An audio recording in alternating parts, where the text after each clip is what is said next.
just getting started. We'll let attendees come in. It'll take a minute. Welcome everyone to our Live Green Vermont and Drive Electric Vermont EV webinar. And just give us a minute while folks come in and then we'll kick things off here. Thanks for joining.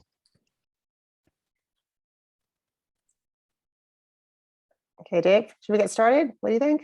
Yeah, I'm just looking at the attendees. Just a few more seconds. The number's still going up here. Okay. I can't see from my end. I see. I think we're evening out. So let's get started. Thanks, Susie. Okay. Go ahead. I want to welcome everyone to this webinar this evening. We're going to talk about everything related to electric vehicles. So this is a Live Green Vermont event that we're doing with Drive Electric. I should introduce myself. I'm Susie Hodgson, part of the Live Green Vermont initiative. And this was a project and sponsored by Acorn Renewable Energy Co-op and SEAC, the Climate Economy Action Center. So all three of us have made this event come to life. So if you don't know Live Green Vermont, I just want to say our mission is really to help us transition to clean energy and a resilient economy. And we have this directory, and the website is livegreenvermont.org, where you'll see lots of resources. So that's really helping us make better decisions in all sorts of ways. So tonight we're going to focus on electric vehicles. And I should say that when we had our first, not a webinar, our first in-person event on electric vehicles about 5 or 6 years ago. And when I look back at the time, we really only were talking about the Prius, and the Leaf was around, and that was about it. And it's amazing, here we are 5 or 6 years later, and there are so many manufacturers that have electric vehicles. Going back to the first Leaf, it only had a 73-mile range, and now we have so many more vehicles with over 200 miles. So I won't say too much more about electric vehicle models because Dave Roberts from Drive Electric Vermont is our expert tonight, and he will be giving us a presentation for about 20-25 minutes. And then afterwards, we have 3 of us who have electric vehicles. So we'll share with you our experience and why we chose the vehicle we did and how it's been working for us. So I'll pass it over to Dave to take us from here. All right. And thanks everybody for coming tonight. Yes, and thanks, Susie, for your help organizing this. And see, somebody's chatting. Audio is not working well, so it sounds fine on my end, Jeff. So hopefully you might try reconnecting or calling in. There should be a call-in number if your computer audio is not good, but it does sound okay from my side. So hopefully you'll be able to access it. And also, we are recording this webinar, so if you have trouble, you hopefully can catch the recording afterwards, and we'll be posting that and sending a link out to all the folks who registered for the webinar. So I'm Dave Roberts. I'm the Drive Electric Vermont coordinator at VEIC. I've done over 150 EV events across the state over the last 10 years, and happy to be here tonight with Live Green Vermont, and also sort of celebrating the Drive Electric Earth Day events that are happening around the country this April. So some of you may have found the event in that way. And before I get into my presentation, I just have a quick poll question that is, I'm just launching now, where we're asking just 2 basic questions to get your pulse on your experience with an EV, if you've ever been inside one or maybe even already own one. So I'll give you just a minute or so to respond to that poll. If you see that on your screen, please go ahead and put your response in. And as Susie mentioned, over the years, when we first started supporting these events many years ago, it was very rare that folks had been in an EV or had a chance to try one. And now here we are, not too many years later, and I see about 3/4 of you have at least been for a ride in an EV, and about 20% of you have actually already made the switch and are driving an EV. So that's great. Thanks everybody for participating in that. And I'm gonna end the poll for now. And there you go. Should see the results for anybody who wants to check that out. And now I'm gonna go ahead and pull up my presentation. Give me a minute to do this. And there you go. So should be seeing the presentation. So a little more about Drive Electric Vermont. We're a public-private partnership established in 2012 between VIC, which is the nonprofit based in Winooski, where I work. VIC also operates the Efficiency Vermont energy efficiency utility. So some of you may know about our work through that program. And, been doing a variety of work to advance EVs over that period of time. And we'll hear a little more from folks, on the call today about why they made the choice to switch to an electric vehicle. But some of the common reasons that we hear about is reducing emissions, greenhouse gas emissions, and other harmful tailpipe emissions. They have great performance, so the electric motors have a lot of zip, a lot of fun to drive. They're very quiet, so you can listen to music, have a nice conversation, just sort of a more pleasant driving experience. For most people, you can charge them at home. Not everybody, and we'll talk a little bit about that, but for most people, you can charge them at home, which is very convenient. It's kind of like a cell phone. You can plug it in when you get home. It's ready to go in the morning. So you never have to go to the gas station. And when you are able to charge at home, you can have very significant savings on fuel costs, especially these days with gasoline prices as high as they've been of late. A little bit more about some of the emission benefits. So Vermont, transportation sector in Vermont is the highest source of greenhouse gas emissions in the state. It's about 45% of the total, according to the recent inventories that the state has done. And when you make the switch to a plug-in electric vehicle, you can reduce those emissions from light-duty sort of passenger vehicle transportation by 60 to 70% on average for a lot of EVs. And depends a little bit on the electric grid and the production footprint, but if your EV is powered by 100% renewable energy, you can get down to maybe 80% reduction in greenhouse gas emissions. So very significant. As our grid gets cleaner, we have more renewable energy. Your sort of long upstream tailpipe for your electric vehicle continues to get cleaner. There are some issues with the manufacturing of EVs. There's a larger sort of embodied energy for the battery manufacturing, and that's shown here in the chart as the kind of orange or yellow shade here. So, that's something to be mindful of, and there are other issues with minerals that are sourced for different batteries that are out there that are being worked on. But on balance, when you factor in the total life cycle savings that an EV can provide, it's very significant.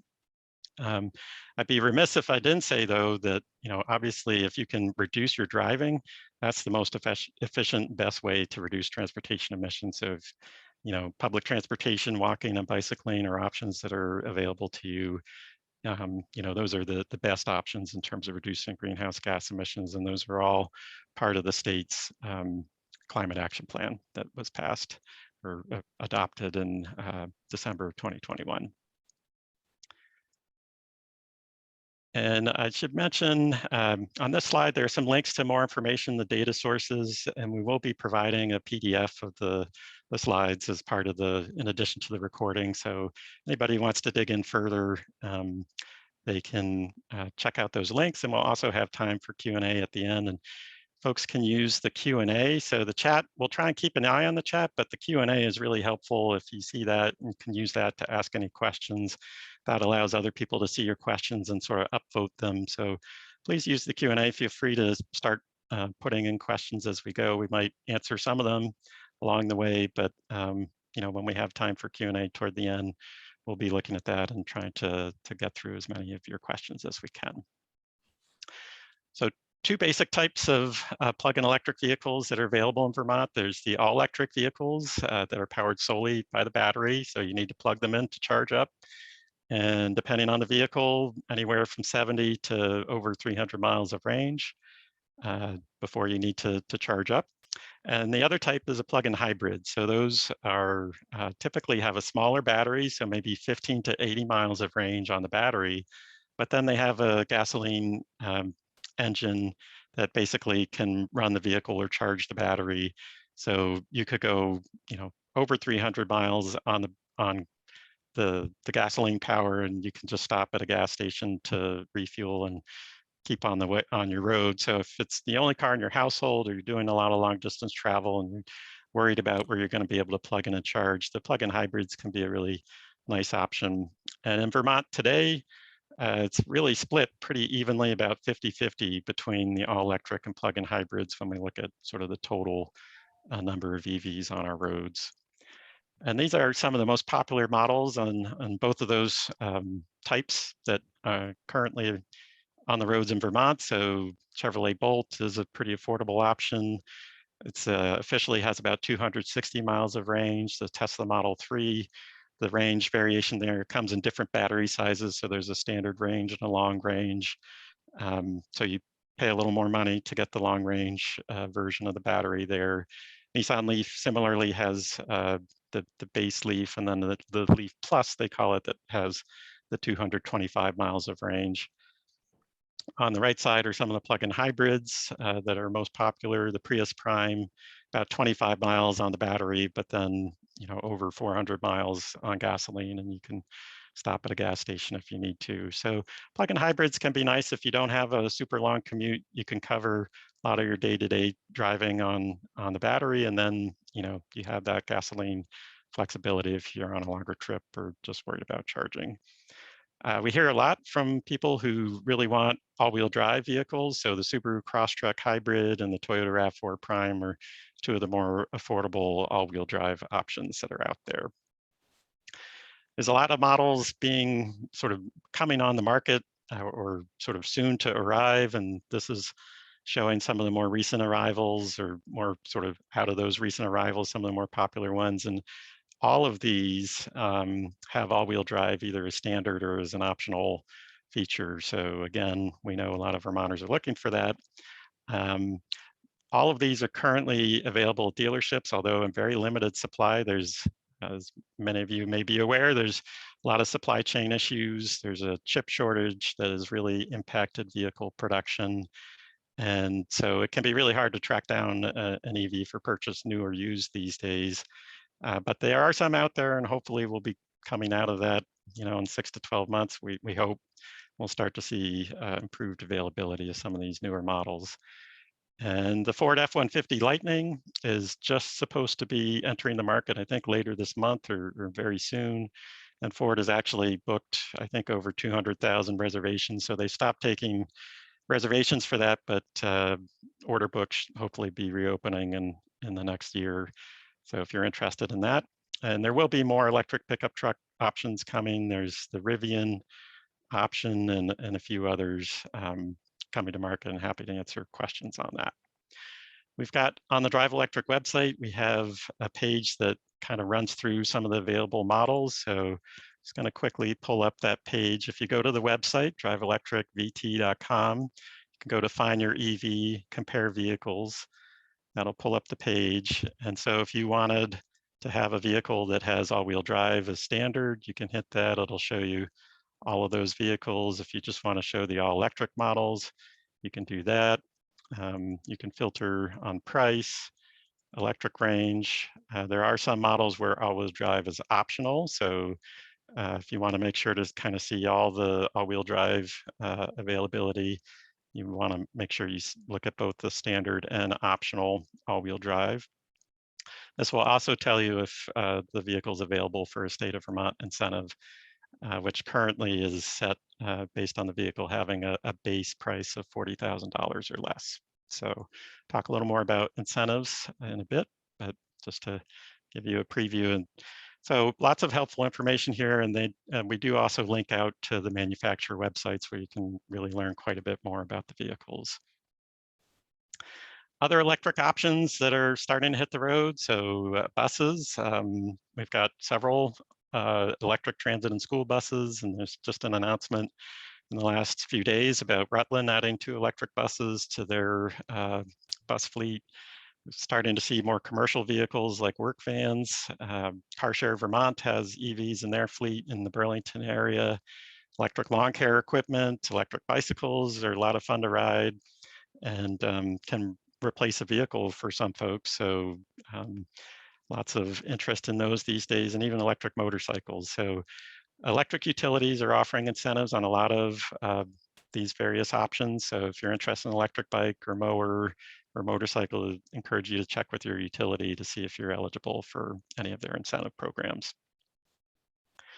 Important thing to keep in mind in Vermont is that, in winter conditions, those really cold, frigid January, February days where maybe it's 10 below in the morning, maybe you don't keep your vehicle in a garage, so it's out outside your house overnight. When you walk out to the vehicle in the morning, odds are pretty good you'll see about half of the official manufacturer's range estimate. Can vary depending on the manufacturer and some other things, but this is, we like to make sure people will know kind of worst case scenario, you're going to see maybe half of what the official EPA rated range is. And there are some things you can do to sort of avoid the worst of those impacts. So a lot of EV models have cold weather option packages. So you see that on your model, that's um, a good thing to think about. Sometimes those option packages include heated seats and steering wheels. So if you can use those instead of the cabin heat, that's actually much more efficient because it's just providing heat directly to the surfaces there. So um, that's one way to reduce or improve your efficiency in winter. Some EVs are starting to offer heat pumps on some of their models, and we've got page linked here on this slide, sort of a winter post that gets into some of the model specific issues, which EVs have heat pumps. Sometimes it's across the range of a particular model, or sometimes it's only certain trim levels or only for vehicles with the cold weather option package. So if you want a heat pump, definitely do a little bit of research and make sure that you're getting the right model that's going to offer that. You can preheat the vehicle while it's still plugged in, so that you can have a nice toasty vehicle and um, not be sort of immediately hitting some of your battery range before you even leave your driveway. So that's a nice option. And then one that's sort of universal across different vehicle types, not just for EVs, but just slowing down. So if you're driving on the interstate, there can be a very significant difference between driving 75 miles an hour and 60, 65 miles an hour. So if you're worried about your range, definitely think about slowing down, maybe taking a side road that's a little lower speed. It can really boost your range significantly. Some other things to think about in terms of winter, you'll see, for many vehicles that don't have systems that warm up the batteries before you arrive at a public fast charger, you probably will see slower fast charging. And hopefully a lot of these issues will be going away in the next 10 years or so as some of the battery technologies advance. There's a new type of battery called a solid state battery that a lot of automakers are working on that hopefully will offer better performance and fewer compromises in cold weather performance as those come online. But as of today, most automakers are using the lithium ion sort of chemistry that does have these cold weather issues. So really important to be aware of them before you make a purchase.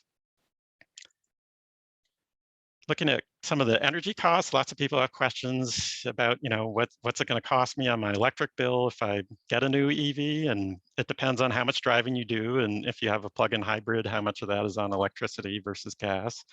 But this chart is showing for somebody with an all-electric vehicle who's driving sort of the average in Vermont, which is about 1,000 miles a month, you're going to be paying somewhere around $60 a month on average, which is much less than you'd be paying for gasoline, which is the line above. And the gasoline is unregulated, so you see a lot of volatility. And this is data, the most recent data we could pull is through the end of last year. So this doesn't even show some of the recent spikes that have happened over the last month and a half. So, looking back at this data, somebody driving an electric vehicle would have saved about $2,000 on the average Vermont electric rate. And there are a number of utilities offering off-peak charging rates. So Green Mountain Power, Burlington Electric Department, some of the other utilities are offering significantly lower rates, 30 to 50% lower than their sort of average or standard home rates. So definitely take a look. We have some information on those programs on our Drive Electric Vermont incentive resources, and can always reach out directly to your utility if you want to ask them about what they're offering on this front. Beyond just the fuel savings, EVs typically have significant savings on maintenance. So there's, especially with the all-electric vehicles, you don't have oil changes. The brakes have less wear and tear because of regenerative braking that basically turns the electric motor into a generator, recovers some of the energy back into the vehicle battery when you're braking, and that can mean you're saving on your brakes. And so looking at sort of all the different costs of ownership, fuel savings, maintenance, depreciation, Consumer Reports has estimated that total cost of ownership savings is $6,000 to $10,000 over the life of an EV. And that's before you factor in some of the purchase incentives that we're going to talk about. So shifting gears a little bit now to talk about charging. So a lot of people feel strongly that we need more public charging in Vermont to make it easier to drive an EV, and I certainly agree with that. But the reality is that most EV drivers don't use those public chargers too often. They're usually charging at home. If their workplace has a charger that they can use, that's another popular place. But in Vermont, it's over 85% of charging is happening at people's homes. And certainly important to be building out more charging at workplaces and public locations. But for most people, home charging is where they can do almost all of their charging. And when we talk about charging, there's three distinct levels. So on the left here, we've got level 1 charging. This is what comes standard with pretty much every EV. It plugs into a standard home outlet, the 120 volt outlet. You'll get about 5 miles of range per hour of charging on level 1 charging. So, if you're driving less than 40 miles a day, or maybe have a plug-in hybrid, can be you can manage just fine with level 1 charging in many cases. For folks who are driving longer distances or have a longer range all-electric vehicle, it can be really helpful to step up to a level 2 charger, which is a 240 volt. So this is like an electric clothes dryer type of voltage. Depending on the vehicle and the charging equipment, you'll get 10 to 20 miles, some cases more range per hour of charging, but typically it's in that 10 to 20 miles of range per hour. There are level 2 chargers that can plug right into 240 volt receptacles. So sometimes people might have one of these in their garage or nearby for an RV or electric welder or something like that. And there are chargers that can plug right into that. A number of utilities are offering incentives for charging. So for example, Green Mountain Power will provide a free home level 2 charger as part of their incentive package for somebody buying an EV. The customer does need to pay for the installation, but the cost of the equipment is essentially covered by GMP, and that's a maybe $600 to $700 value. So that's a really nice program. And by using that equipment, you can access some of those off-peak rates that I mentioned. On the right here is more like a public charger that you would see in a public parking area. And this, you'll have payment options that I'll talk a little bit more about, but basically works the same. You get about the same amount of range per hour of charging with this type of level 2 charger. On the right then is a DC fast charger. It's much higher powered typically.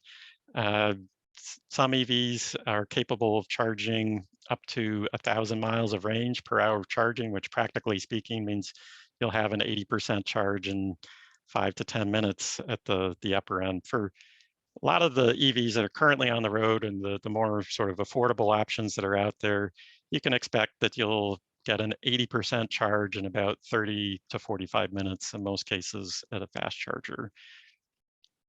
And we can talk more about fast charging in the Q&A, but I don't want to get too deep into the weeds here right off the bat. Looking at public charging availability in Vermont, we've got about 322 locations. And out of that, about 37 of them offer fast charging. So that's shown in the orange there. And Vermont has one of the highest per capita rates of fast charging availability. So we're doing pretty well, and you can see in our neighboring states, there's growing charging availability. This is showing all of the chargers that are out there. So some of those orange locations are Tesla only charging spots. So you can go to the website that's linked here, plugshare.com, and filter if you're looking at a specific EV, maybe it's not a Tesla, or maybe you have a Tesla, you can filter to just show locations that have the plugs for the vehicle that you're driving. And Tesla does have their own sort of fast charging network that's dedicated for Tesla owners. They make it really easy. So for folks who are doing a lot of long distance travel, there's really no other automaker as seamless or easy to do those kind of long distance trips than what Tesla is currently offering. Although things are getting better. Right now, Vermont has been spending some of the state's Volkswagen diesel settlement funding on EV charging. Uh, the two recent rounds have focused on fast charging. There's a contract with two companies, Blink Charging and Norwich EV, to build out 17 more locations that are shown on this map in the next 2 years. Hopefully, most of them will be in the summer, as they are under contract. And each of those locations will have at least 2 fast chargers, so there'll be some redundancy. Ideally, we'd like to see more, but trying to stretch some of the budget that's available to the state. They settled on 2. A lot of those Tesla locations that I was just showing actually have 8, or some cases 30 plus fast charging stalls. So again, another way that Tesla has differentiated themselves from other EV options. But as those who have been watching the news about the federal infrastructure bill may know, Vermont is in line to get another roughly $20 million to support more fast charging along some of the corridors that the state has designated. So that includes all of the interstate highways in Vermont, along with Route 7, Route 9, and across the southern part of the state, and Route 2 from the Montpelier area out to the New Hampshire border. So the state's going to be getting about $20 million over the next 5 years. The federal requirements are to provide 4 150 kilowatt DC fast chargers, which is a sort of a faster fast charger than technology than most of the ones that are currently out there, every 50 miles or so along those designated corridors. So the stars on the map to the right here are showing, roughly, not exactly, but roughly some of the locations that the state could be investing those federal funds in. And this is all part of a national network that there's just a little snapshot on the bottom of the slide there showing, there'll be corridors in New York, New Hampshire, Massachusetts, all across the country. So as those funds are put into the ground, that should make it a lot easier for folks. When you go to one of those public chargers, you can expect that most of them will have a fee to use it. It's set by the host locations, usually about 20 cents a kilowatt hour or $1 an hour. So a little more than you'd be paying at home usually if you have access to home charging. If you're looking at a fast charger, then it's significantly more expensive.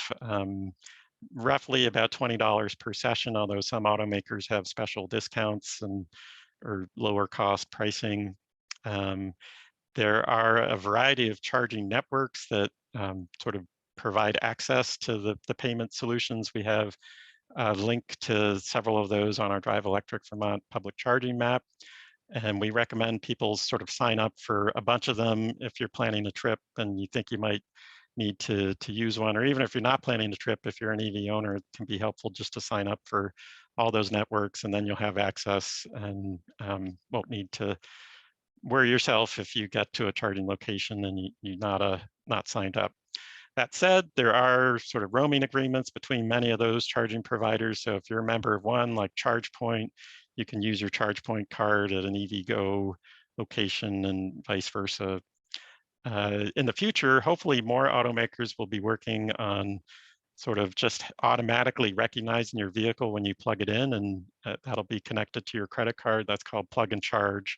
And that's essentially how Tesla already is working their fast chargers, but others are on the way. And so on the bottom here, just many of the options for payment from left to right, sort of most common to least common. So there are, on the right side, there are some chargers that do have credit card readers built into them, but they're definitely the minority. What you see more of are the things on the left side, the charging company cards and things like that. The state of Vermont is requiring for those fast chargers that are going in over the next 2 years that they do have built-in credit card readers, just to make access a little more universal and easy for folks. When you're thinking about a long distance trip, there are some tools. Sometimes the automakers have built-in systems to their navigation. So for example, Tesla has a way that you can plan a trip with the in-vehicle navigation system that will route you to their charging locations. But for other EV owners or for people who just want to kind of plan out a trip, PlugShare has a really helpful trip planner. I've shown an example here for somebody driving from the Burlington area down to New York City. And I filtered to just show some of the higher powered fast chargers because I want to make sure that I'm back on the road pretty quickly. And the thing that I'm calling out here is that PlugShare will actually allow you to click on a location and see if folks have been able to use that charger recently, or maybe there's an outage. So in this case, this is an actual post from last October where this location was near Albany that's highlighted was an Electrify America location. And the fast charger for Nissan Leafs that uses the CHAdeMO plug, it's called, wasn't working at that location. So really important if you were a Nissan Leaf owner to know that, so you could plan to maybe stop at another fast charger or confirm that that was working before you set out on your trip. So PlugShare is a really great resource for folks planning those trips, longer distance trips. And I'm getting toward the end here. So finally, I wanted to kind of conclude my remarks with some information about the different incentives that are out there. So this slide is showing sort of an example of how the current incentives can stack to really bring down the cost of an EV purchase, which we know the upfront cost is the single largest barrier for a lot of Vermonters. So this is an example for Nissan Leaf. It's the Plus model, which has a little more range. It starts at a price of $32,400. And on the left here, the standard incentive is for somebody who's sort of a moderate income Vermonter. They can get a $7,500 federal tax credit, a $2,500 state of Vermont incentive, and sort of on average, it'll depend on your utility, but roughly, let's say a $1,500 incentive from their electric utility, which can bring the price down to just under $21,000. If you're in a lower income household that has maybe less than $50,000, or depending if you're married, filing jointly, it could be $75,000 is the cutoff. There's a larger state incentive. It goes from $2,500 to $4,000 for an all-electric vehicle. And many utilities have additional higher incentives for lower income Vermonters. But important thing to keep in mind here is the $7,500 is kind of grayed out because it's a tax credit. You have to have a tax liability of that amount or more to get the full benefit of it. So if you don't, you may not see that $7,500. One way that some folks are still able to get that, even if they don't have the tax liability, is to lease.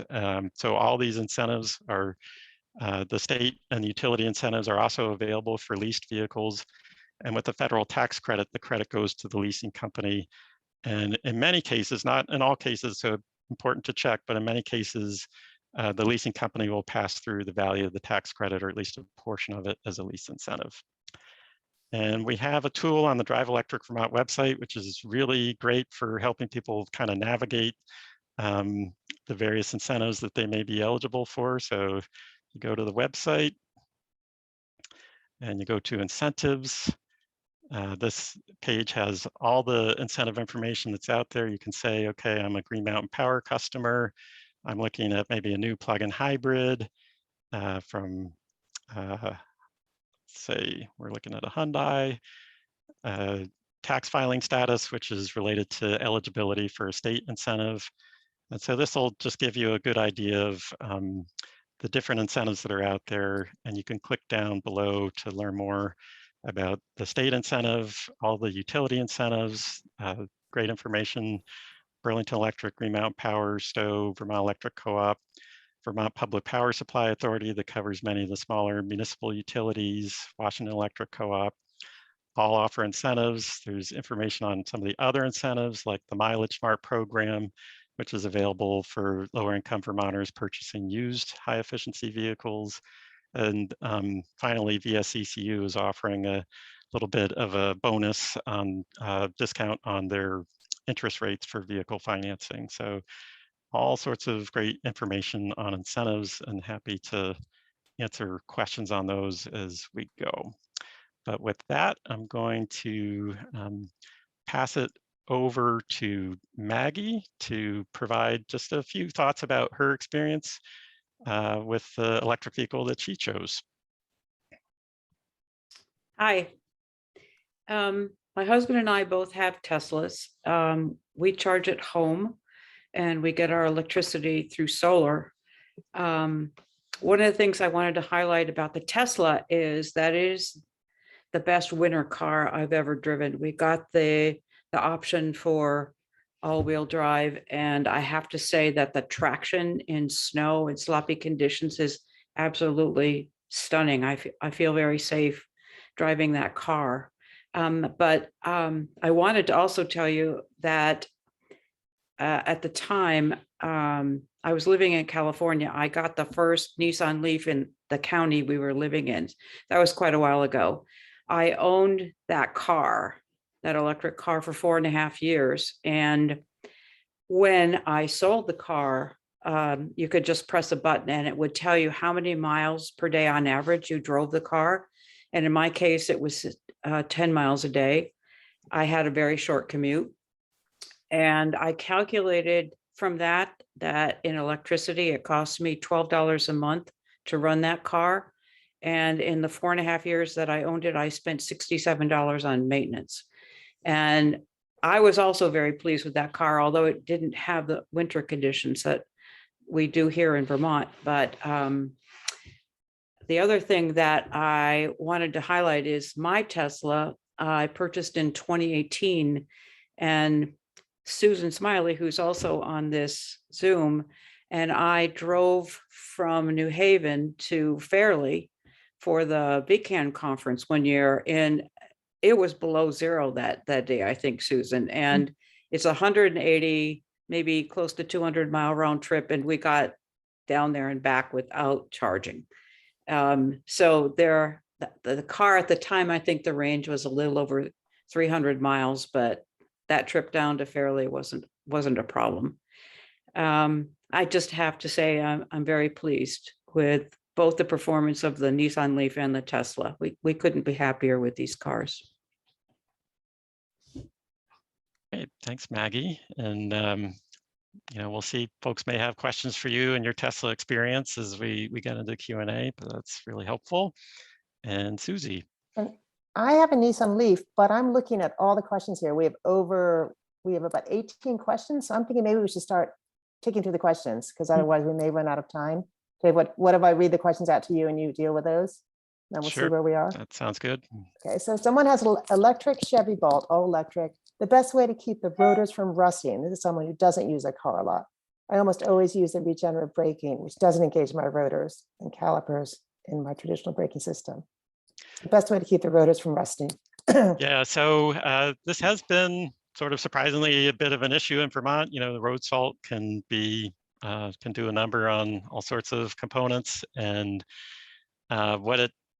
my advice would be to turn off the strongest regen setting. So in a Bolt, they call it the B setting, which has basically as soon as you start letting off the accelerator, it gets into the regen, and it feels like it's braking, but it's actually the motor turning into a generator again and putting some of that energy back in the battery.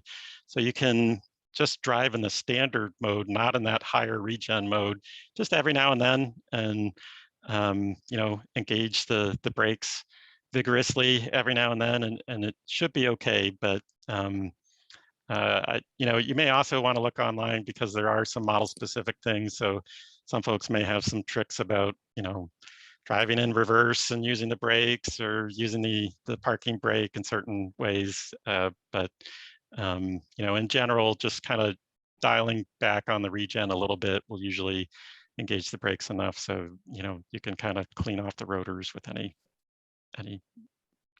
debris and such. The next question is wondering what the miles per gallon is with a plug-in hybrid when you've used up the battery charge and are using gasoline.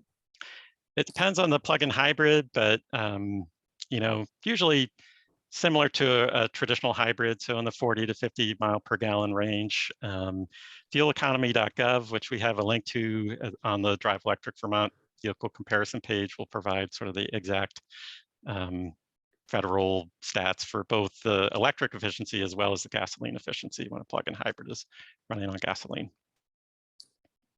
Okay, the next question is, I may be able to answer that in terms of my Nissan Leaf, which is, can you precondition the battery of those cold mornings while the car is still plugged in? So to give you an example of this, my son during COVID had a job at Sugarbush, had to drive over the App Gap. He had a choice between an all-wheel drive Honda and my Leaf two-wheel drive. He chose the Leaf, which really surprised me, thought it drove really well.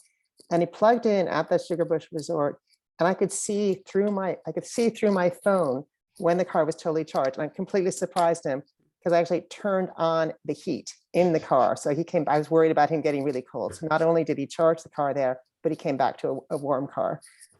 There may be more to say about preconditioning the battery, but that kind of hints at the answer.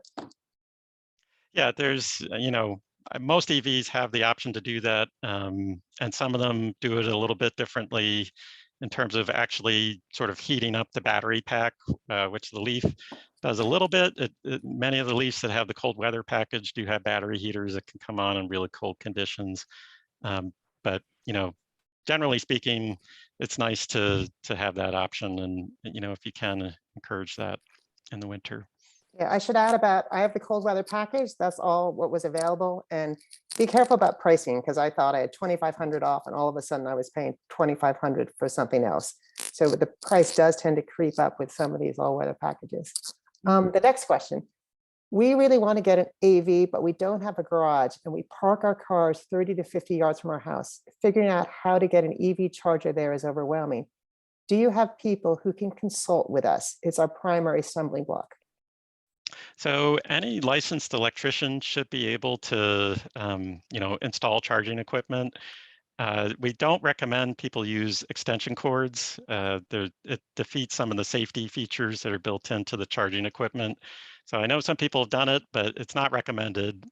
So having an electrician or somebody who's handy and knows what they're doing, put in some conduit and running a circuit out to where you park the vehicles is generally what's recommended. Efficiency Vermont does have a listing of contractors who are installing EV charging equipment in their Find a Contractor resource. So you can check that out if you don't have an electrician you've worked with. It can be tough to find a contractor these days, so you may have to reach out to a few just given their limited availability right now. The next question is really a comment about the enjoyment of driving, which is so true. Bob says, I've been enjoying driving on state highways like Route 5 where I live instead of the Interstate 91. It's prettier and I draw 8 to 10 kilowatts on Route 5 instead of the 25 to 40 kilowatts on the interstate. Instead of my trip taking 30 minutes, it now takes 35, big deal. So you can enjoy your car, get better mileage. It's a completely different driving experience. So thank you, Bob. Totally agree with you with that comment. Moving on, the next question is, which plug-in hybrids have regenerative braking? Maybe the website tells us. Pretty much all of them, actually, and even standard conventional hybrids that don't plug in. This is one of the ways that they're so efficient is that they have that regenerative braking capability. So pretty much all of them should have that capability. Okay, the next question is, are there plans to increase charging stations in Bennington area in southern Vermont? It looks kind of blank down there. I agree, Barbara, with that. There's one fast charging station in Bennington. Dave, is there more on your map? So this is in the Bennington area, southern Vermont. South. west Yep. corner of the state. So that should be one of the locations somewhere in that area that is getting some of those federal funds that I mentioned. Not clear on the timing at this point, and there may be some other things happening with sort of private charging or Green Mountain Power partnerships. So I can't say, there's nothing firm or definite that I could talk about it right now, but certainly in the next few years, there should be more charging in that part of the state. Okay, these are some really good questions. Bill asked, any word on when and if Tesla will open their charges to other EVs? I know in the UK, they're looking at regulation to do that, but yeah. Can Vermont, can we make Tesla open up their charges to other EVs? Probably the same question. Probably not Vermont specifically, but Tesla has said that they're interested in doing that, and they're piloting it in Europe right now. In Europe, they use the same plug as other EVs, so it's a little bit easier for them. In the US, they'd have to have some sort of plug adapter, different plugs available at their fast chargers to make them more universally acceptable or available. So it's on the radar. It's hard to say. It's a real competitive advantage for Tesla right now. So it's not clear how motivated they are to do that, but they certainly have suggested it's something that they're thinking about. And it may be required of them if they want to access any of those federal funds to support more charging infrastructure. That requires the non-Tesla standard plug, the SAE combined charging system, or CCS. So I know there's some conversations going on nationally on that front, but bottom line is I won't hold my breath right now for Tesla to open We have up. another Tesla question. This is someone who's bought a Tesla. Tim says, we have a Tesla on order, but we have to go to New Jersey to pick it up. Why is that? Maggie, maybe you had to go somewhere to get your Tesla, but ordering a Tesla, having to travel for that. Well, our Teslas were delivered to our house, but this was pre-COVID. So I don't know, maybe the deliveries have changed because of that. I'm not sure. Yeah, if Dave, why not New York or Massachusetts? Maybe it's a supply chain issue, but to clarify, yeah, there's states that are closer than New Jersey. There are some issues with Tesla. They sell directly to consumers, so they don't go through dealerships the way many other automakers do. Some states prohibit Tesla from selling directly, or they put limits on, but Vermont does not have that limit on Tesla. There used to be a restriction on Tesla opening a service facility in Vermont, but that was addressed in legislation last year. So Tesla is free to operate in Vermont if they so choose. So it's really Tesla's call why they're doing their deliveries in New Jersey. So I do know that Tesla has been making some deliveries in Vermont of late, but I've heard from some folks that they've had a better experience going down to New Jersey. So there is a Tesla owners group that following up on this, when we post the presentation and send the link out, I'll put a little information on that Tesla owners group where you can get more information on the delivery process. But it's not a state regulation or anything like that. It's really up to Tesla, as I understand it. So the next question, so if you have an EV and go to visit a friend, can you bring a level 1 plug and charge anywhere? And the answer is yes. Level 1 charges slowly, but you can. You probably, just like you plug in your phone, you can plug in with a level 1. The next question is about Green Mountain Power. Green Mountain Power offers a free home charger, but they won't send it until you have the car. Would be nice if you could get it installed before the car arrives. Do you have any insight why they do it that way? I think the charger is part of what's called their Tier 3 offerings, which is part of the state's renewable energy standard.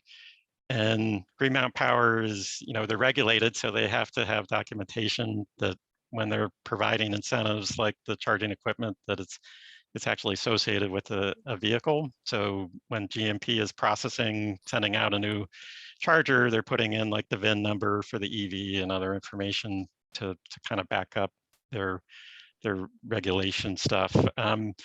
You can, depending on where you're installing the charger, but you can have an electrician wire a 240 volt receptacle, and GMP does have charging equipment that will plug right into that receptacle. So you could have an electrician come out and wire up your receptacle, and then when you get the car, it should hopefully fairly quickly you'd have a charger from GMP that you could just plug right in.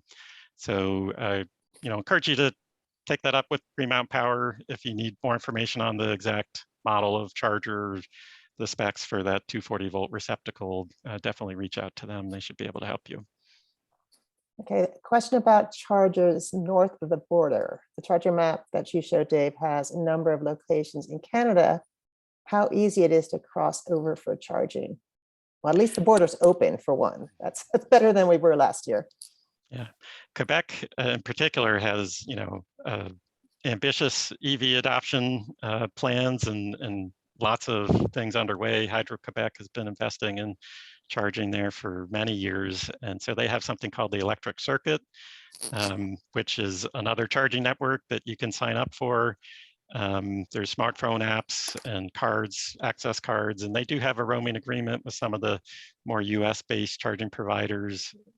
Those locations are also on the PlugShare platform that I mentioned that can help you plan out a trip. So, it's easy to use them, generally speaking, but definitely do a little advanced planning to make sure that you're going to be able to access them once you're there. Okay, next question. Did I miss something? What was the pricing with a Nissan?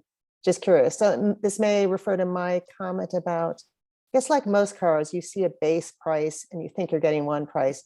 And then things like the winter package, which Dave referred to, can be more expensive than you would have anticipated, 2,500, 3,000, 4,000, 5,000. So the price tends to creep up. And also in my case, I had a discount from an employer that I thought I could apply, and then I could only apply it to the smaller battery. And I just was surprised I paid a little bit more. But I also want to point out, for car dealerships that sell other than electric cars, my experience was that the dealership would have rather sold me a truck because their margins are better. So I had to really say, no, actually, no, I'd like to buy an electric car. I'd like the Leaf. I mean, he really was trying to point me to the truck. That could have changed, but I guess it's typical sales tactics. It is changing, and there are some programs to help dealers get a little more training for their sales staff to be more up to speed on selling EVs. But you may have to be insistent about the model you're looking for. And on the specific question about the Kicks, so the slide that I was showing comparing the different incentive amounts, I did have a Nissan Kicks, which is a gasoline-powered, a small gasoline-powered vehicle, just as a sort of a price comparison. So the point that I neglected to make is that, the Kicks is available for maybe $19,700 MSRP. And if you're eligible for some of those incentives, particularly the lower income, higher incentives for lower income, you can actually get a brand new Leaf for less than that gasoline car. And that's before, any of those ongoing savings on fuel are factored in. Okay, next question is, what are the pros and cons of buying a used electric vehicle coming off a lease in terms of depreciation and incentives? So there are a lot of used EVs coming off lease. So leasing has been popular because the federal tax credit can be rolled into a lease, as I mentioned. There are, right now the battery life has been holding up pretty well. It depends a little bit on the vehicle and how it's been driven, where it's been stored. An EV that's been in Southern California or Arizona, hot climate, might have a little more degradation than in a cooler climate. But on average, you're looking at maybe 2% less range per year in an EV. So in a 5-year-old EV, maybe 10% of its original range is lost. So you still have 90%. And there's some EVs that are doing better, some that are a little worse, but on average, it's pretty good. So depending on the vehicle model, if it's an EV that has over 200 miles of range, you should have quite a bit of life left in the battery, and it can be a really affordable way to go. There are the fewer incentives for used EVs that are out there. There are still some, and the incentive calculator tool that I demonstrate on the Drive Electric site will, if you put in a used plug-in hybrid or used all-electric vehicle, it'll show you all the incentives that are out there. But the main thing is there's no federal tax credit available for used EV. So, in some cases, folks find that, it's they may, if they qualify for the incentives on a new EV, it may end up being about the same or less even in some cases than a used EV, just depending on many factors. So it's a good option to consider. There should be a lot of life left in those batteries, but you may want to do some research too on the specific model that you're thinking about, just to make sure that there aren't issues like a recall or something like that. Does the website, next question is, provide information on electric motorcycles? We don't have much information on electric motorcycles right now. There are some Vermont dealers that are selling them. You know, you can zero motorcycles. Harley Davidson has an electric motorcycle called the Livewire. So probably best place to go for information is the manufacturer websites or your local dealers. Okay, next question is, will the federal incentive for the Chevy Bolt come back? The federal tax credit sunsets as manufacturers hit 200,000 EV sales. So Chevrolet and Tesla have hit that threshold a couple of years ago, and there's no longer federal tax credits available for either of them. There was a proposal to extend the availability of the federal tax credit as part of the federal Build Back Better bill, which is now not moving forward in Congress. Some of the clean energy provisions like the EV tax credit have been talked about that they might return in some other form, but there's no, you know, certainly Vermont's congressional delegation has been really helpful on, you know, looking at issues around EVs and the tax credit. I know Congressman Welch has proposed extending that numerous times in Congress. So I think our delegation is, you know, doing what they can, but if you know of folks in other states, maybe West Virginia, you may want to talk to them and suggest that they reach out to their delegations to ask them to support those types of programs. Next question, someone having trouble getting accurate specs on the latest EVs, especially hybrids, even from the salespeople at dealers. Any suggestions on how to best keep up with the latest specs? Looking at the Drive Electric website is one, but any other advice you can give this person? We do try to keep the Drive Electric site current, and certainly the manufacturer sites, you know, they're obligated to keep those current. Sometimes as there's a new model year, it can be hard the manufacturers may not update from 2021 model year to 2022 right away. So in some cases you have to resort to maybe looking on internet forums and things like that. But in general, the manufacturer sites should have pretty good information, pretty current information. If there's a particular model that you're interested in, you can always reach out to us at Drive Electric Vermont.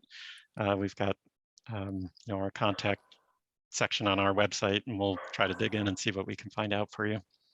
Okay, next question. At what point do the batteries reach the end of their useful life? And what is then the cost of replacement?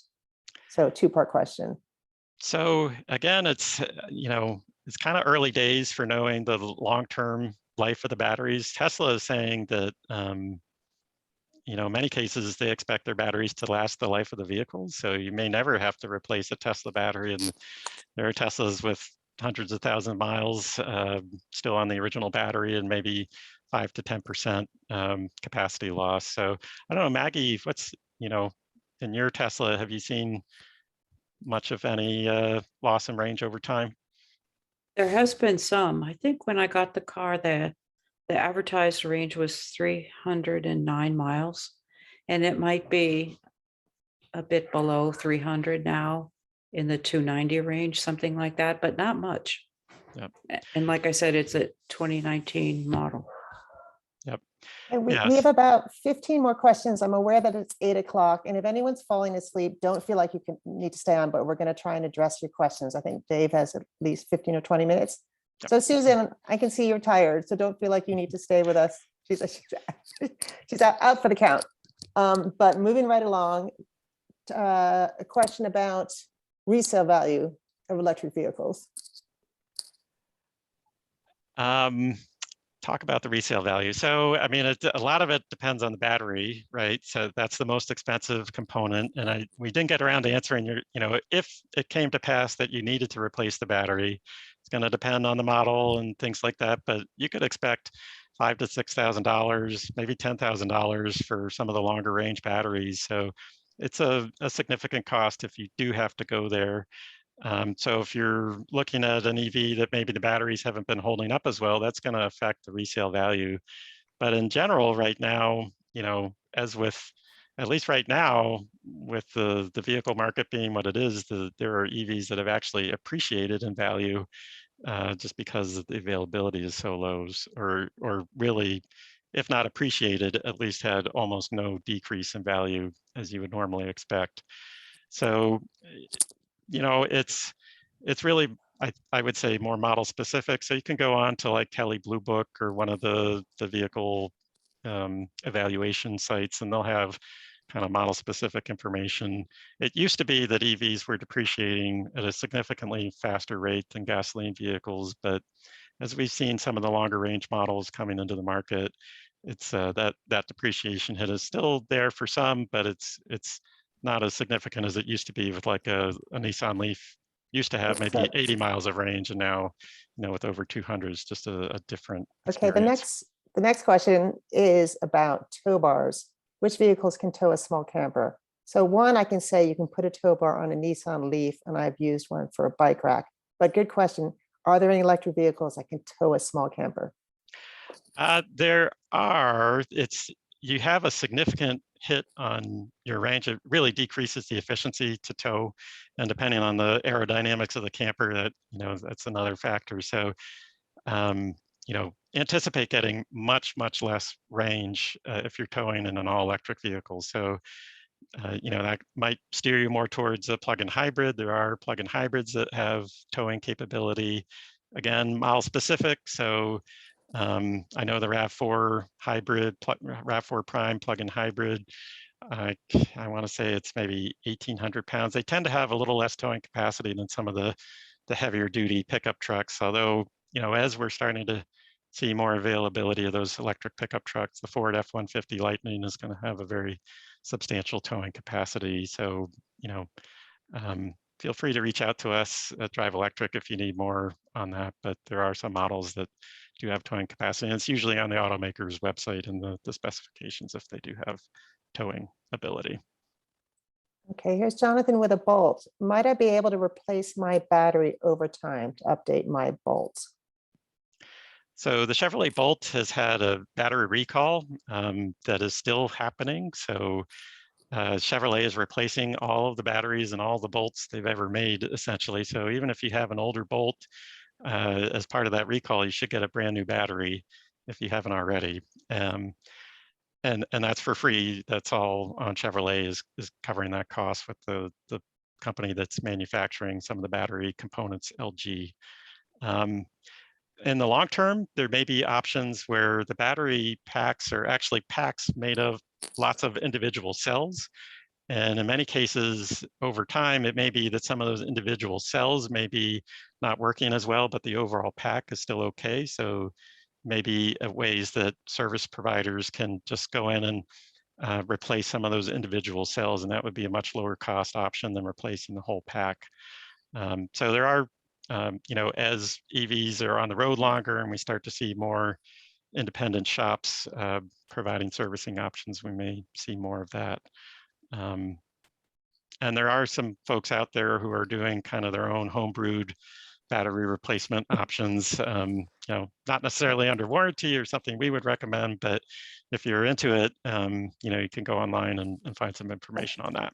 So on that note, there are two helpful comments from participants, so thank you for these. So one, that most EV models have their own Facebook group, so you can join your Facebook group for whatever electric vehicle you have, and people share their experiences. So that's good to know. Thank you, Kirk. Another comment that Green Mountain Power, Green Mountain Power also needs good internet access for the charger to track your charging. So yeah, that's a helpful comment. Yeah, so you need a Wi-Fi connection typically to connect those GMP chargers. And then question to people that have two EVs. Do you charge them both? This is interesting. Do you charge them both at the same time? Do you charge them both at the same time at home, or one after the other? Thank you, Bill, for answering that. We take turns. Off-peak charging is less expensive with GMP, so we take advantage of that. That's helpful. And then we have another charging question. Using a 120 kilowatt charger DCFC, how many long would it take to add 200 miles of range? So for the uninitiated, I didn't get too deep into the weeds on fast charging, but there's a lot of EVs like the Chevrolet Bolt can't charge at more than 50 kilowatts of power, but there are more and more EVs that are charging at higher powers. So if you have a Volkswagen ID4 or Ford Mustang Mach-E or some of the newer ones, they can charge at 120, 150 kW, in some cases even up around 300 kilowatts of charging power.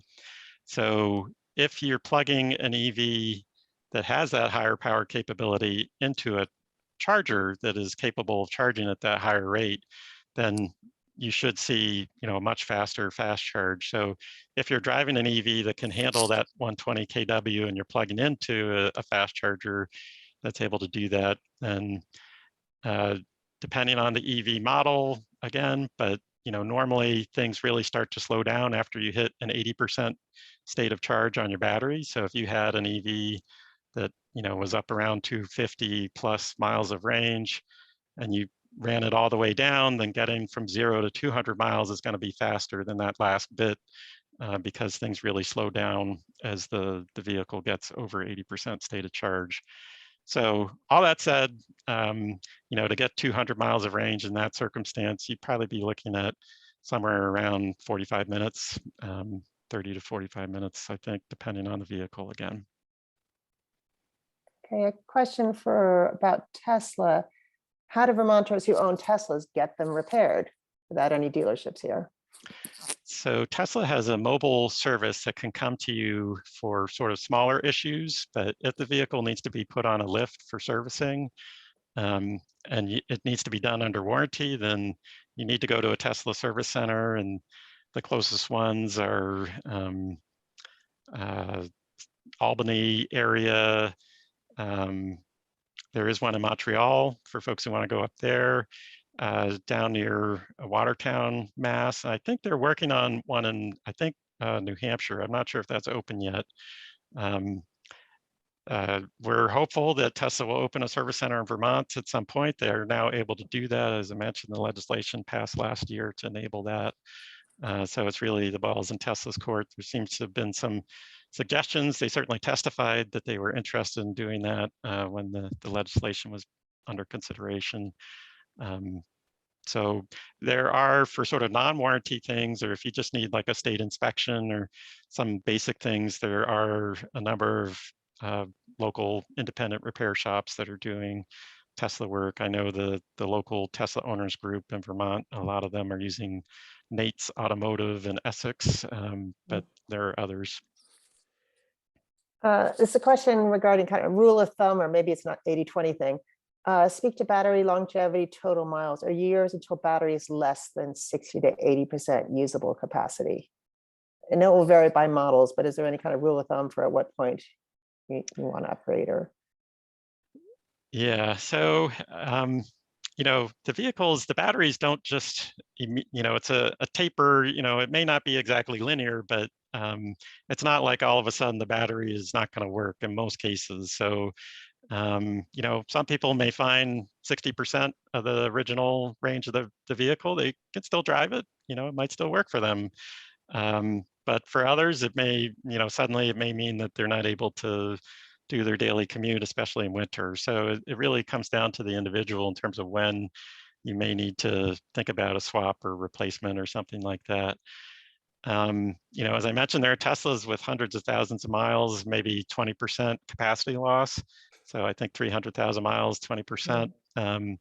But there are Nissan Leafs, especially earlier model years and that have been in warmer climates, that may see a 50% range loss after 5 years or so. So, you can, again, online, there's a lot of forums and resources. So, if there's a particular model you're looking at, I encourage you to kind of dig in and see what's happening with that particular model. okay, a couple more questions. Dave, are you okay hanging in with us for 5 or 10 minutes? Do you panic if you have power outages? That worries me. I guess I'm interested in yours and Susan's thoughts. I mean, my take is, so far it hasn't been an issue for me personally. I've been driving EVs for many years. I do try to keep them. I don't charge every night necessarily because I don't have a long commute, but I try to keep, a fair amount of juice in the battery just so if anything happens or I suddenly need to go on a longer trip for some reason that, I could do that. Um, there are growing numbers of public chargers, as we talked about. So if you don't have power at home, hopefully it's not a super widespread outage and you could get into town and there's a charger that you could access that way. But what about you two? Yeah, I think with a power outage, I'd probably worry more about the food in my freezer, food in my fridge. And usually in power outage, it's snowing, I may not want to go out. So it's like anything, there are other things to worry about. So I don't think I'd worry about my electric vehicle as well. And I gotta admit, I tend to keep it, I don't run it down to it's almost on zero charge. I tend to keep it knowing that if I have to dash off and do a 50-mile trip, I can do that. So I build in that sort of buffer. Yeah. And typically automakers say, I mean, it depends again on the vehicle, and the owner's manual is the best source of information for how to treat the vehicle. But a lot of the guidance out there is to kind of try to keep the battery between 20 and 80% state of charge, generally speaking, as that's beneficial for the long-term health of the battery. The other thing on power outages is there are starting to be some EVs that can actually be used to power your home in an outage. So the Ford F-150 Lightning that's coming out very soon will have a special home charging equipment that can basically turn that vehicle into the equivalent of a generator and put that battery to work for you to power your home. Of course, that means, that's less range that you would have to drive it. But, if you want to power a few key things in your home, you could probably do it for several days with that technology. Yeah, that's an amazing feature. That feature alone has convinced some farmers to go electric, knowing that one, they can get a pickup truck, and two, having that battery charge for other things they're doing on their farm. This is a different question, which is a very important one for our Live Green Vermont group. Please address the environmental impacts of electric vehicle batteries production and disposal. And maybe you can point us to some sources. Sure. So the slide where I talked about the life cycle emissions does have a post on the Efficiency Vermont blog about EV battery issues, essentially. And, there's a lot to unpack there. So there's the minerals and where they're sourced from. So a lot of EV batteries use cobalt, which is, one of the largest producers of cobalt is the Democratic Republic of Congo, which has a lot of human rights issues associated with the small scale mining that occurs. So EV automakers are addressing some of those issues by reducing the amount of cobalt used in batteries, especially Tesla has been at the forefront of that. And then making sure as best they can that, when they're sourcing materials, that it's being done responsibly. So there are a number of responsible mining initiatives that automakers are signing on to or working with their suppliers to support. And part of that is making sure that as these batteries someday reach the end of their useful life, that the disposal means that they can be used as sort of in a second life as stationary battery energy storage while they still have some capacity to hold a charge. And then ultimately, if they really reach the end of the road someday, that the recycling process recovers those raw materials. So, they're not just going in a landfill. And there's federal research underway. The automakers have programs to develop these technologies. There are some EV battery recyclers that have opened up shop. There's one called Redwood Materials that was started by one of the early Tesla pioneers. So there's definitely work happening, but because we haven't had a lot of EVs reach the end of their life, it's not something that we've seen a lot of, certainly in Vermont as yet, but definitely important to think about those issues and see what we can do to minimize the impacts. Okay, is there a non-dealer repair shop for electric vehicles that you know of? So it depends what you need done. Again, if you're just getting a state inspection or maybe the brakes need some work, most independent shops can handle that because the EV components are essentially very similar, the same as what you'd find in a gasoline vehicle. if it's something related to the electric vehicle drive, the battery, the electric motor charging, something like that, in a lot of cases, it's going to be covered under warranty, which would mean you're going to a dealer for warranty service. If it's an older EV or it's not covered under warranty, there are some independent shops that are starting to do some EV work. County Tire in Middlebury has been doing that for several years now. They've had some training. Man and Machine in Richmond also has been doing some EV service work. There may be others that we're not aware of, but those are two that are out there. Okay, a comment about the Bolt, the 2000, Bob, thank you for this, 2017 Bolt battery that is still operating at 100%. So that just goes to show that these batteries are pretty well built. Local car clubs for electric vehicles, are there any? It's another question. There is a Vermont Tesla owners kind of group. I'm not aware of any sort of Vermont-based other clubs for like Leaf owners or things like that, but there are Facebook groups that are, span much larger areas and pull in folks from all across the country and beyond. So, if you want to be comparing notes on your experience, you might check those out, as was mentioned earlier. Okay, I think we have our final two questions, and I should say, oh my God, final three questions. And Deb, I should say we've had over 40 questions. So I really appreciate everybody putting questions in the chat, which tells me we should have a discussion group about these sorts of issues. For the final three, do you have any idea why Chevrolet discontinued the Volt? It's a great hybrid, perfect for those with range anxiety. Yeah, so the Volt, not to be confused with the B as in boy Volt, the V as in very Volt is a plug-in hybrid that Chevrolet stopped making a few years ago.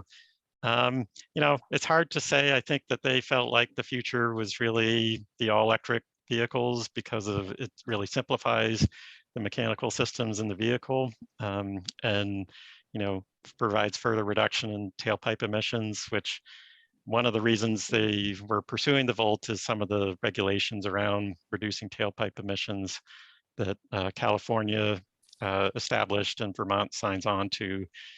And those regulations have changed over time to provide less credits for plug-in hybrid models. So I'm sure there were a number of reasons. I've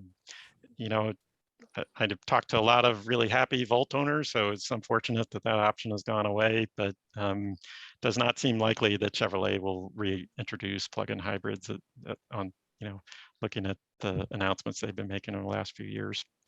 So for car owners, this is the second to last question. For car owners that do have the plug-in hybrids, do the concerns about battery charging capacity also apply to plug-in hybrids? So I assume you're referring to that suggestion that I made about trying to keep it 20 to 80% state of charge, and not so much is the short answer. The plug-in hybrids or the battery packs are designed to kind of leave some buffer. So even though the vehicle may say it's at 0 and 100%, it's not actually at the sort of theoretical minimum or maximum for the battery pack, because automakers know that they want to really extend the life of the batteries, and they typically have 8-year, 100,000-mile warranties on the battery pack. So that's, they're going to be stuck shelling out if the packs don't perform as anticipated. So that is, hopefully the options for the life there are getting better, I guess. I don't know. Okay, these are actually two comments. So I appreciate our audience is very knowledgeable here. So for the Tesla owners or those considering Tesla, Tesla does do at-home visits for repairs as well. And I should add to repairs with my Leaf, for example, I've had it for 2.5 years, and the most I've spent is $11 for a car wash. Hasn't needed a thing. So repairs are minimal, unless of course you unlucky get into an accident. Moving on to another comment for my specific to the model Hyundai Ioniq PIH, the charging time is 2.5 hours and $1.27 for a total charge at 30,000 miles. That sounds like pretty good stats to me. And again, I'd refer everyone to the website when you're making those comparisons to between electric vehicles. I saw there was a question about Did I a miss one? core plug-in hybrid, how much of a difference does it make in fossil fuels if the electric range is only 40 miles? And it really comes down to how you use the vehicle. If your daily driving is less than 40 miles, then, in many cases, you can That's it. cover a lot of your mileage on the battery. But if your daily driving is 80 miles, then you're going to be driving on gasoline. It's still, as I mentioned, should be a fairly efficient gasoline vehicle, but if you're never able to charge it, or you're always driving longer distances, you may be better off looking at a conventional hybrid or another all-electric option. The plug-in hybrids do have significant emission reductions, but not as much as an all-electric. So they're still better than a gasoline car, but not as good as an all-electric. Okay. I think that's a great place to end. Again, Dave, if you're happy sharing your email, we can make that available. Again, this has been recorded, so we'll get it up on our Live Green Vermont website for those of you who didn't catch all the information that was shared. So thank you so much, Dave, for your wealth of knowledge and for having such a great website. Thank you to you and the others here. And we'll get an email out to all the registered folks with the links to the recording, the slide deck, and you can reach us at info@driveelectricvt.com if you want to reach out with more questions. Well, thank you, everyone, for joining us this evening and all your good questions. Thanks, everybody.